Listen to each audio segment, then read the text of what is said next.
están moviendo, pero no con toda la libertad, ¿no? Todavía hay interacciones entre ellas, pero ya pueden moverse, ¿no? No estar necesariamente con interacción de las moléculas que están a su alrededor, sino que puede ir desplazando y estar después en contacto con otras partículas.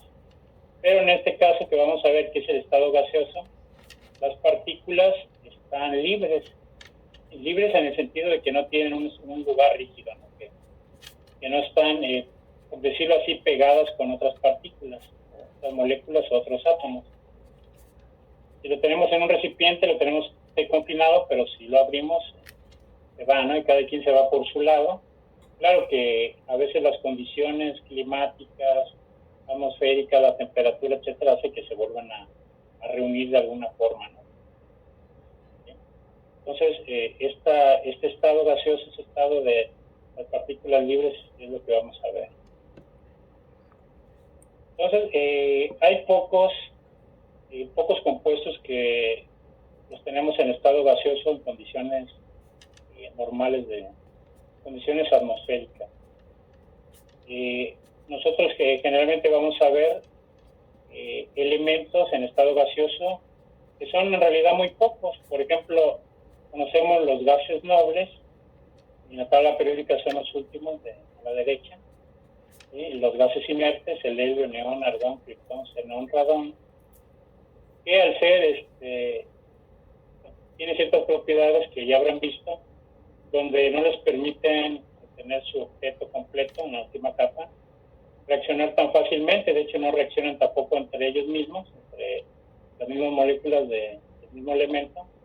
Por lo tanto, esos átomos quedan libres, reúnen los átomos de oxígeno. En este caso, el O3 es el famoso ozono. Es otra forma de cómo se reúnen los átomos de oxígeno, ¿no? Para formar moléculas. Se llaman formas alotrópicas. El O2 y el O3 son formas alotrópicas del oxígeno. Entonces, en ese caso tenemos un gas elemental, así formado por un elemento. O puede ser una mezcla, como en el caso del aire, que tenemos nitrógeno y oxígeno. El flúor también en parejas, el cloro, el bromo, el yodo. Entonces, todos estos van a ser gases diatómicos. ¿Vale?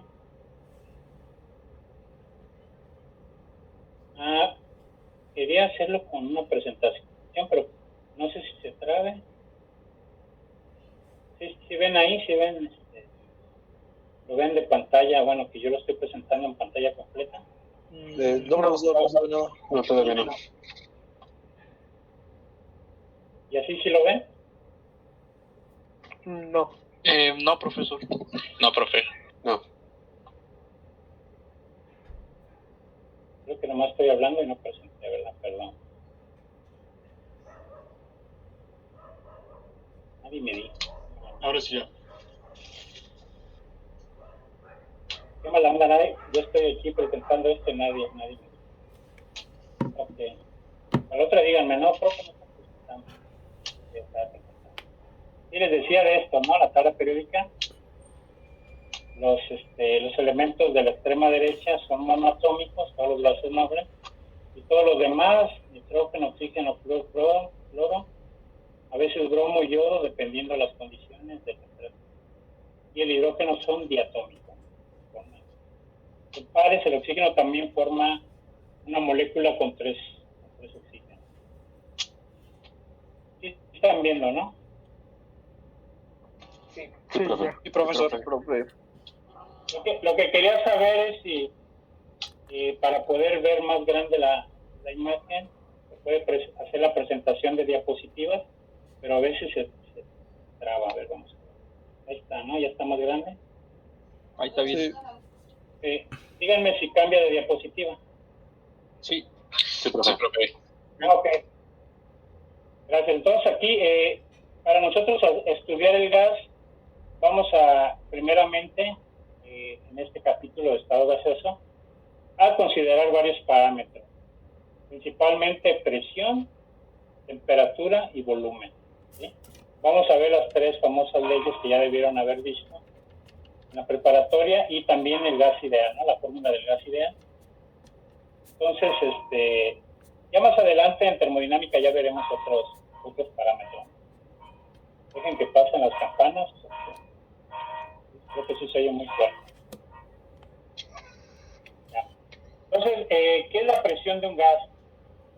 Ustedes saben, como veremos más adelante en la teoría cinético-molecular de los gases, el gas está formado por partículas.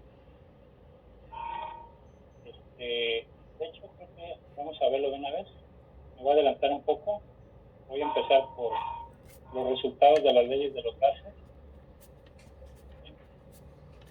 Este es otro escrito que está en Word, se lo va a pasar más adelante en PDF. Entonces, la teoría cinético-molecular a la cual se llegó después de analizar las leyes de los gases. Y acuérdense que es la ley de Bohr, de Charles y de Gay-Lussac. Bueno, y también las conclusiones de Avogadro. Entonces se llegó a esta teoría cinético-molecular, que bueno, en este caso la voy a ver al principio, en lugar de verlo al final. Dice, las leyes elementales de los gases y la ecuación general del gas ideal se utilizan para predecir el comportamiento de los gases. Y son leyes naturales. Entonces, para poder explicarlas, se necesita una teoría. Entonces, esa teoría dice lo siguiente. Un gas está formado por un número muy grande de partículas muy pequeñas. Que pueden ser moléculas o también, como les había dicho, átomos, ¿no? Entonces, serían gases monoatómicos, que sería un solo gas, o demás átomos, ¿no? Diatómicos o triatómicos, como el CO2, por ejemplo, tiene 3 átomos, ¿no? Está en movimiento constante, lineal y al azar. Entonces, son partículas muy pequeñas, muchas de ellas, y un número muy grande, que se mueven constantemente, o sea, no están quietas, se mueven en forma lineal y al azar. Cambian en este caso el vector velocidad, cambian su dirección de movimiento cuando llegan a chocar, entre ellas o con las paredes del recipiente, con algún objeto que esté ahí, o con ellas. Ahora bien, las moléculas de los gases distan mucho unas de otras, más bien las partículas, ¿no? Están muy separadas. La mayor parte del espacio ocupado por el gas está vacío, ¿sí? Precisamente por esa distancia que hay entre ellas. Entonces las moléculas se consideran como masas denominadas masas puntuales, es decir, como si tuviesen masa pero no ocupasen ningún volumen. Otro punto es las moléculas chocan unas con otras o con las paredes del recipiente y que se aloja este gas. Entonces estas colisiones tienen lugar muy rápidamente, de modo que la mayor parte del tiempo las moléculas no están chocando. Entonces nosotros al principio vamos a considerar lo que se llama gas ideal, donde consideramos que las partículas están libres, solamente de vez en cuando chocan entre ellas. La única interacción que tienen entre ellas es cuando chocan. No vamos a considerar que se atraen eléctricamente, eso lo vamos a considerar ya en la parte, les había comentado, de gases reales, nada más un pequeño apartado, pero normalmente vamos a considerar que no están interactuando entre ellos.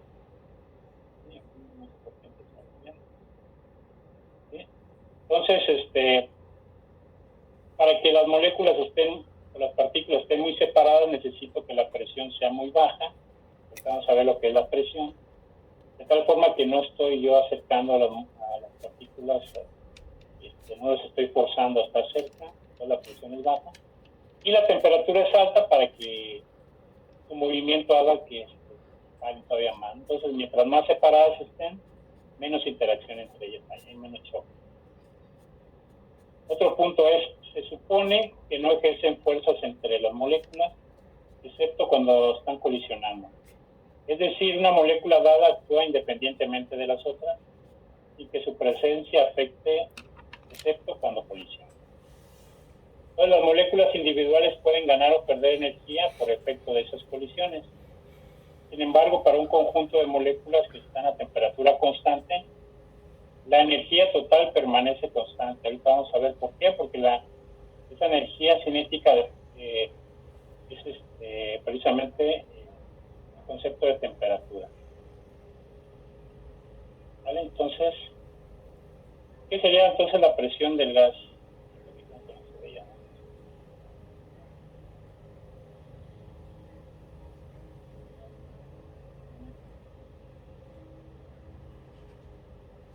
Así se ve, ¿verdad?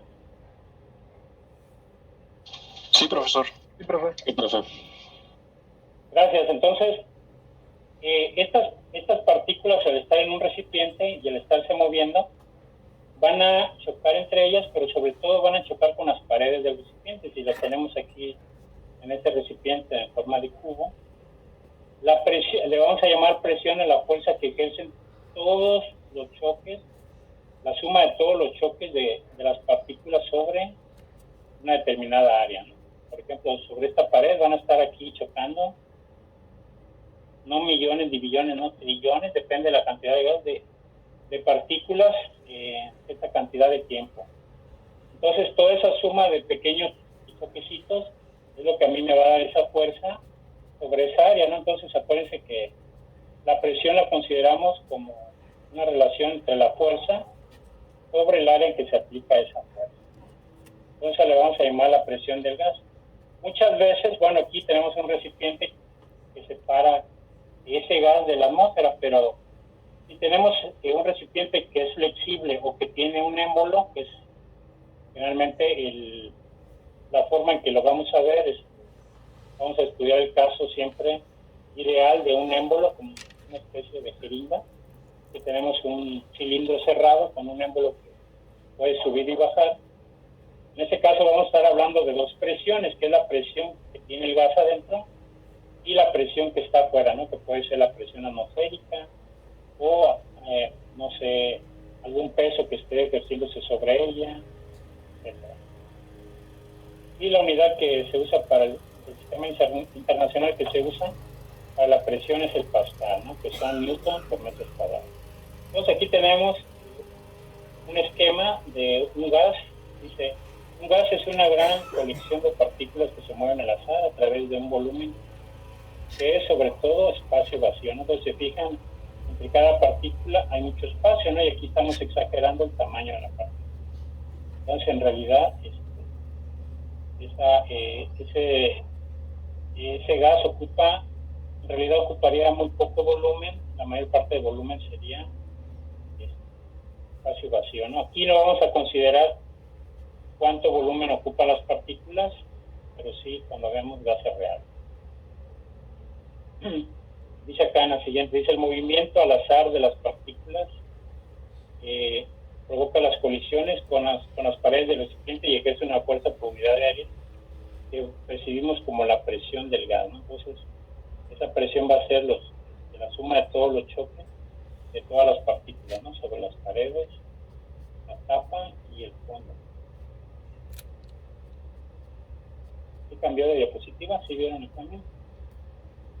Sí, profe, todo bien. Ajá. Ok, gracias. Sí, es que anteriormente no se podía tapar el cepillo.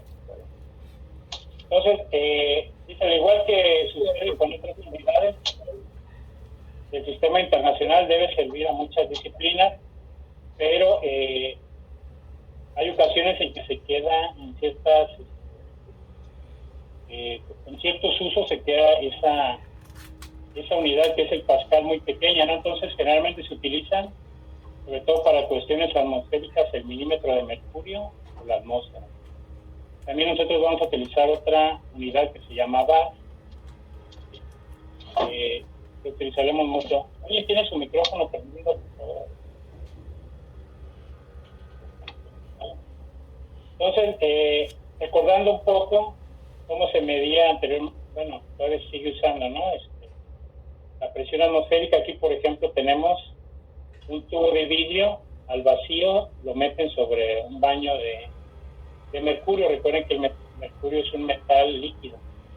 Entonces, si meten ese tubo al vacío, la presión atmosférica está ejerciendo fuerza sobre esa superficie, de tal forma que al estar el vacío, la presión adentro es menos. Acuérdense que cuando tengamos este tipo de recipiente, les había dicho que van a entrar en competencia dos presiones, que es la presión exterior, en este caso la atmosférica, con la presión interior. Entonces la presión interior vamos a considerarla como cero, porque está al vacío. Entonces la presión atmosférica le gana, porque es mucho mayor, empuja el líquido, pero llega el momento en que la columna de líquido también está ejerciendo una presión. con poquito que crezca la columna ya está creciendo una presión, ¿sí? Porque tiene un peso. Entonces, ese peso total va a depender de qué tan alta está esa columna. Si ustedes hacen este experimento a nivel del mar, esa columna de mercurio sobre el tubo vacío va a subir a 760 milímetros. Casi un poquito menos de 1 metro. Y entonces toda esta columna de mercurio, por la densidad que tiene el mercurio, va a ejercer una presión de una atmósfera. Entonces se va a igualar con la presión atmosférica y ya no va a subir. Porque si sube, ejercería más presión que la atmósfera y empujaría esto hacia acá, entonces bajaría un poquito. ¿Vale? Entonces por eso es que igualamos la unidad atmosférica, una atmósfera, a 760 milímetros de mercurio, ¿no? Y esta va a ser una conversión que utilizaremos más adelante. También se utiliza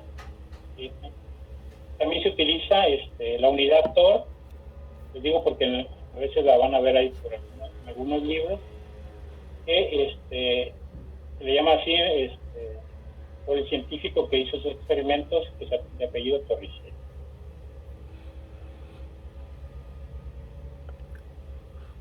Ahora bien, conocemos la densidad del mercurio, podemos calcular la presión que se está ejerciendo a nivel del mar. Entonces, por ejemplo, para una presión de 760 milímetros de mercurio, o sea, 0.760 metros, entonces la presión atmosférica estándar es igual a 101.325 pascales. Aquí lo podemos calcular. Tenemos aquí esa distancia, tenemos la densidad y tenemos la aceleración de la gravedad. ¿Por qué se hace este cálculo? Acuérdense que la presión de un líquido es igual, como lo habíamos visto acá. Tenemos que considerar la altura, ¿sí?, de esa columna de líquido, la densidad de ese líquido y la aceleración de la gravedad para poder hacer ese cálculo, y nos da 101.325 pascales, o sea, newton entre metro cuadrado. ¿Sí? De tal forma que esto era 760 milímetros de mercurio o una atmósfera, entonces esto va a ser igual a 101.325 pascales, pero como se fijan es una cantidad muy alta. Entonces, para este tipo de cálculos se utilizan a veces kilopascales o se utilizan la unidad bar. Entonces, esta cantidad de pascales es igual a 1.01325 bar. Si se fijan, hay una relación de 1 a 10 a la 5. Simplemente se movió aquí el punto 5 espacios y quedó aquí 1.013. Generalmente vamos a manejar 1.013 bares. Entonces 1.013 bares es igual a una atmósfera y 760 milímetros. ¿Vale? Entonces cuando tenemos, por ejemplo, aquí tenemos un gas confinado y aquí hay un pequeño tapón de mercurio en un tubo en forma de U, se llama, esto lo llegamos a ver en el laboratorio, ahorita desgraciadamente pues no se va a poder, ¿sí? Lo utilizamos también ahí para medir presiones en algunos experimentos. Y está abierto a la atmósfera, está abierto. Entonces aquí se está ejerciendo una presión atmosférica y esa presión está compitiendo con la presión que ejerce el gas. Entonces, como vemos, si este menisco se llama, aquí el límite, si estuviera igual del otro lado, a la misma altura, quiere decir que las dos presiones son iguales, la de adentro y la de afuera, la atmosférica y la de adentro. Pero aquí, como el mercurio se recorrió más hacia adentro, quiere decir que la atmosférica es una presión mucho mayor que la presión que está ejerciendo el gas. Y esa presión la puedo determinar con esta diferencia de altura. Entonces aquí puedo decir que tengo una cierta cantidad de milímetros de mercurio. Ahora bien, cuando la presión adentro es mucho más grande, este mercurio va a subir la columna hacia el otro lado, ¿no?, hacia la atmósfera. Por lo tanto, la presión, para que pase eso, la presión aquí adentro debe ser mucho mayor que la presión acá afuera, ¿no? Entonces, esto pasa cuando esa presión adentro es mucho mayor, entonces esta diferencia de alturas nos indica qué presión tiene adentro mayor a la afuera. Por ejemplo, aquí tenemos una presión de una atmósfera, quiere decir que aquí adentro tiene una presión de una atmósfera más esta altura de mercurio. Digamos que fueran 30 centímetros, serían 760 por ser una atmósfera más 30 centímetros, serían 790 en este caso, 790 milímetros.